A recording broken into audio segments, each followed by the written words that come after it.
Good morning all of you. आज की हम बीएससी फर्स्ट सेमेस्टर की जो क्लास है आपकी बॉटनी की, उसमें आज हम पढ़ने जा रहे हैं economic importance of bacteria. Bacteria का आर्थिक महत्व क्या है, ठीक है। उसमें हम दो प्रकार से उसका अध्ययन करेंगे, एक तो यूज़फुल एक्टिविटीज़ के बारे में और दूसरा हम अध्ययन करेंगे हार्मफुल एक्टिविटीज़ के बारे में। इम्पोर्टेंस की जगह क्या होना चाहिए, हार्मफुल एक्टिविटीज़, ठीक है। हार्मफुल क्या है, एक्टिविटीज क्या है उनके बारे में अध्ययन करेंगे। हार्मफुल एक्टिविटीज है उसके बारे में जानेंगे। तो सबसे पहले हम जो यूजफुल एक्टिविटीज हैं बैक्टीरिया के, उनके बारे में आज हम पढ़ेंगे। तो जो फर्स्ट आपका जो यूजफुल एक्टिविटीज़ है बैक्टीरिया की, वो है आपकी decomposition of dead organic matters. मतलब क्या हुआ, सड़े गले कार्बनिक पदार्थों का विघटन एवं अपक्षय। जो सड़े गले कार्बनिक पदार्थ होते हैं उनका बैक्टीरिया जो है सबसे पहले क्या कर देता है, विघटन कर देता है, ठीक है।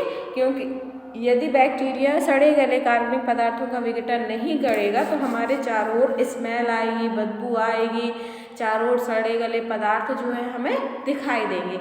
लेकिन वो बैक्टीरिया जो है वो क्या कर देता है, सड़े गले कार्बनिक पदार्थों को अपघटन कर देता है, उनका विघटन कर देता है, ठीक है। तो भूमि के अंदर अनेक मृतोपजीवी बैक्टीरिया पाए जाते हैं। मृतोपजीवी मतलब ऐसे बैक्टीरिया जो मृत जीवों पर अपना जीवन व्यतीत करते हैं, मृत जीव जंतुओं पर अपने भोजन के लिए आश्रित रहते हैं, उनको हम क्या बोलते हैं, मृतोपजीवी कहते हैं। जो कि हानिकारक कार्बनिक पदार्थों पर आक्रमण कर उन्हें सरल तथा अकार्बनिक पदार्थों जैसे CO2, H2O तथा NO2 में विघटित कर देते हैं। मतलब जो हानिकारक कार्बनिक पदार्थ होते हैं उनको क्या कर देते हैं, वो छोटे छोटे कार्बनिक पदार्थ जैसे कि CO2, H2O तथा NO2 में क्या कर देते हैं, विघटित कर देते हैं। इन्हीं बैक्टीरिया को डिकम्पोजर्स कहते हैं। इन्हीं बैक्टीरिया को हम क्या कहते हैं, डिकम्पोजर्स कहते हैं, जो प्रकृति में गंदगी उत्पन्न नहीं होने देते। मैंने बताया जैसे कि ये क्या करते हैं, प्रकृति को साफ सुथरा रखने में हमारे लिए हेल्प करते हैं। दूसरा यदि हम बात करें सॉइल फर्टिलिटी, सॉइल फर्टिलिटी कैसे करते हैं ये जो बैक्टीरिया है, मतलब सॉइल को ज़्यादा उपजाऊ कैसे बनाते हैं, ज़्यादा उपयोगी कैसे बनाते हैं। तो कुछ बैक्टीरिया सॉइल की फर्टिलिटी मतलब भूमि की उर्वरा शक्ति को बढ़ाते हैं। सभी पौधे के लिए नाइट्रोजन आवश्यक होती है। पौधे नाइट्रेट्स के रूप में नाइट्रोजन निम्न दो प्रकारों से उपयोग में लाते हैं। मतलब ये सॉइल फर्टिलिटी को क्या कर देते हैं, बढ़ा देते हैं। वो कैसे बढ़ा देते हैं, बाय नाइट्रोजन फिक्सिंग बैक्टीरिया। ऐसे बैक्टीरिया जो क्या करते हैं, नाइट्रोजन का फिक्सेशन करते हैं। और नाइट्रोफाइन बैक्टीरिया, ठीक है, दो प्रकार के बैक्टीरिया हैं। तो वो क्या करते हैं, कुछ बैक्टीरिया मिट्टी में पाए जाते हैं जो नाइट्रोजन का क्या करते हैं, स्थिरीकरण करते हैं। जैसा कि आपने पढ़ा है राइजोबियम जो बैक्टीरिया होता है, जो मटर के जड़ में पाया जाता है, वो क्या करता है, नाइट्रोजन फिक्सेशन का जो है वो कार्य करता है, नाइट्रो स्थिरीकरण का कार्य करते हैं। इसके अतिरिक्त दलहनी पौधों की जड़ों में उपस्थित रूट नोड्यूल मतलब गांठों में, जैसे कि मैंने अभी बताया, उपस्थित राइजोबियम वायुमंडल की स्वतंत्र नाइट्रोजन को क्या कर देता है, नाइट्रेट्स में क्या कर देता है, बदल देता है, पौधों को उपलब्ध कराता है। यदि हम दूसरा बात करें, इसका मतलब क्या हुआ, एक बार मैं और समझा देती हूँ। कुछ बैक्टीरिया क्या करते हैं, धरती के अंदर रहते हैं, भूमि के अंदर रहते हैं, और वो क्या करते हैं कि नाइट्रोजन का फिक्सेशन करते हैं। मतलब पौधों को यदि नाइट्रोजन की आवश्यकता है तो वो उनको नाइट्रोजन प्रदान करते हैं। जैसे कि जो राइजोबियम बैक्टीरिया होता है वो क्या करता है, मटर के पौधे की जड़ में पाया जाता है, रूट नोड्यूल में पाया जाता है, और वो क्या करता है, नाइट्रोजन को नाइट्रेट्स में बदलकर पौधों को उपलब्ध कराता है। क्योंकि जो पौधे हैं वो सीधे नाइट्रोजन को ग्रहण नहीं कर सकते, तो वो उसको नाइट्रोजन को किस में बदल देता है, नाइट्रेट्स में बदल देता है, और उनके लिए क्या उपलब्ध कराता है, नाइट्रोजन स्थिरीकरण का ये कार्य करता है। दूसरा है आपका नाइट्रीफ्लाइंग बैक्टीरिया। नाइट्रीफ्लाइंग बैक्टीरिया में क्या है, कुछ बैक्टीरिया अमोनिया को क्या कर देते हैं, नाइट्रोजन को नाइट्राइट में बदल देते हैं। कुछ बैक्टीरिया ऐसे होते हैं जो अमोनिया में पाई जाने वाली नाइट्रोजन को किस में बदल देते हैं, नाइट्रेट में बदल देते हैं। जैसे आपका है नाइट्रोसोमोनास, जबकि नाइट्रोबैक्टर बैक्टीरिया नाइट्राइट को नाइट्रेट में बदल देता है, जो पौधों के लिए क्या होते हैं, उपयोगी होते हैं ये। यदि हम यूजफुल एक्टिविटीज़ में थर्ड पॉइंट की बात करें तो जो सॉइल फर्टिलिटी है वो दो प्रकार से होती है। एक तो आपकी होती है बाय नाइट्रोजन फिक्सिंग बैक्टीरिया और एक होती है आपकी नाइट्रीफाइंग बैक्टीरिया के द्वारा। यदि हम इसमें थर्ड पॉइंट की बात करें तो है आपका इंडस्ट्रियल इम्पोर्टेंस, मतलब जो बैक्टीरिया है उसके इंडस्ट्री में क्या इम्पोर्टेंस है बैक्टीरिया के। इंडस्ट्री मतलब कारखानों में इसका क्या उपयोग है। तो बैक्टीरिया औद्योगिक रूप से भी काफ़ी महत्वपूर्ण होते हैं। क्यों होते हैं, जो विभिन्न उद्योगों में महत्वपूर्ण भूमिका निभाते हैं। कई उद्योग ऐसे हैं जिनमें जो बैक्टीरिया है वो अपना महत्वपूर्ण योगदान निभाता है। जैसे फर्स्ट है आपका उद्योग रेटिंग ऑफ हेम्प, मतलब जूट एवं पटसन बनाना। कई बैक्टीरिया ऐसे होते हैं जिनकी सहायता से क्या बनता है, आपका जूट जो रहता है और पटसन जो रहता है वो बनता है।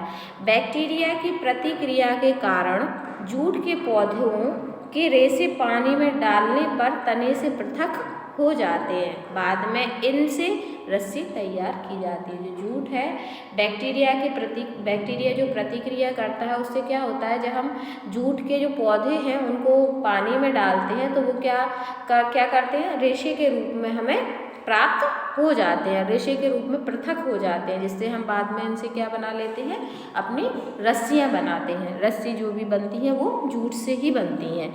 नेक्स्ट है आपका करिंग ऑफ टोबैको एंड टी, मतलब तंबाकू एवं चाय के संसाधन। माइक्रोकोकस कैंडी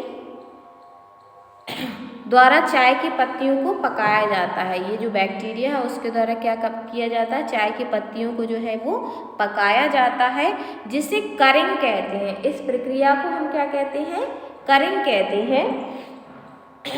जबकि तंबाकू में बैसिलस बैक्टीरिया द्वारा संसाधन किया जाता है। यदि हम नेक्स्ट इसकी इंडस्ट्रीज़ में बात करें तो ये है डेयरी इंडस्ट्रीज़। डेयरी इंडस्ट्रीज़ में मतलब दुग्ध उद्योग में भी स्ट्रेप्टोकोकस लैक्टिस द्वारा दूध से दही बनाया जाता है।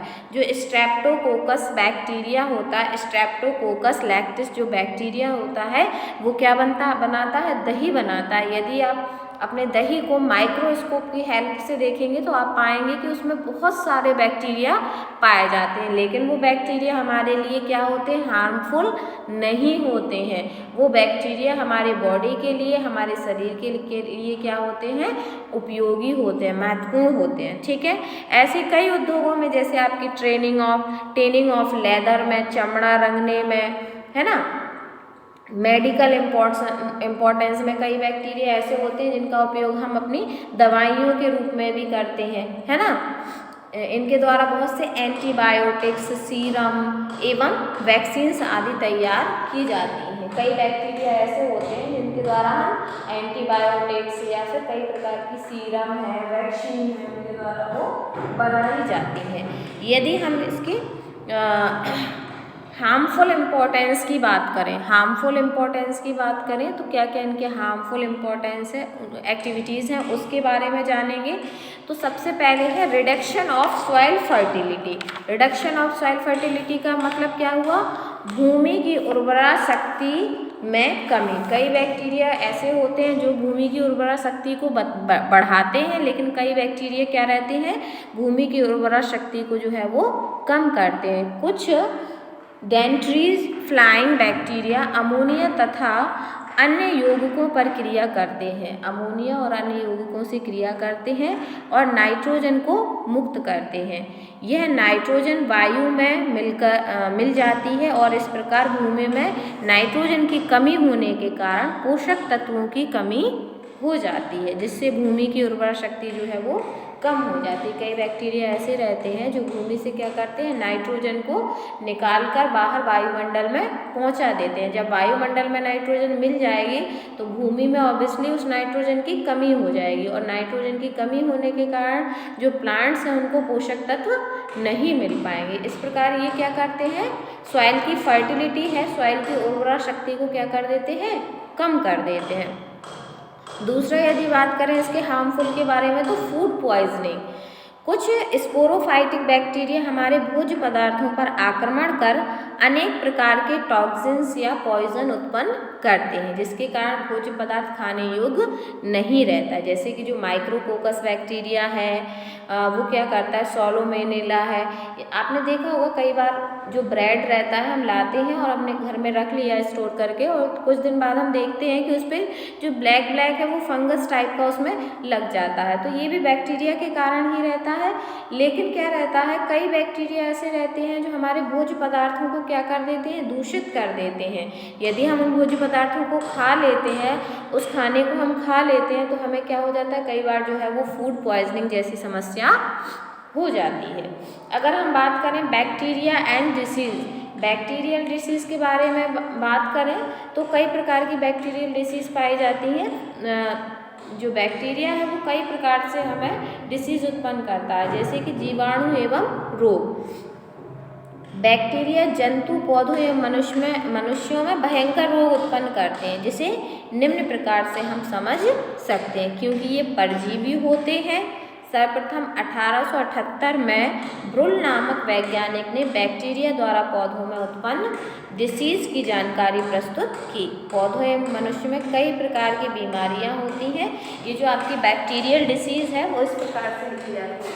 ये जो वैज्ञानिक उन्होंने, ये थर्ड है आपकी बैक्टीरियल डिसीज़, और इसी में ये फर्स्ट है आपकी प्लांट डिसीज़ और सेकेंड है आपकी ह्यूमन डिसीज़। ठीक है, जो बैक्टीरियल डिसीज़ है उसको दो भागों में बांटा है। बैक्टीरिया से जो डिसीज़ होती है या तो प्लांट्स पर होती है और ह्यूमन पर होती है। तो प्लांट्स पर कौन कौन सी बीमारियां होती हैं और ह्यूमन पर कौन कौन सी बीमारियां होती हैं, उनके बारे में जो है हमें वो पढ़ना है। तो प्लांट पर कौन कौन सी डिसीज़ पाई जाती है, बैक्टीरिया से कौन कौन सी डिसीज़ उत्पन्न होती है, वो होती है आपकी सिट्रस कैंकर।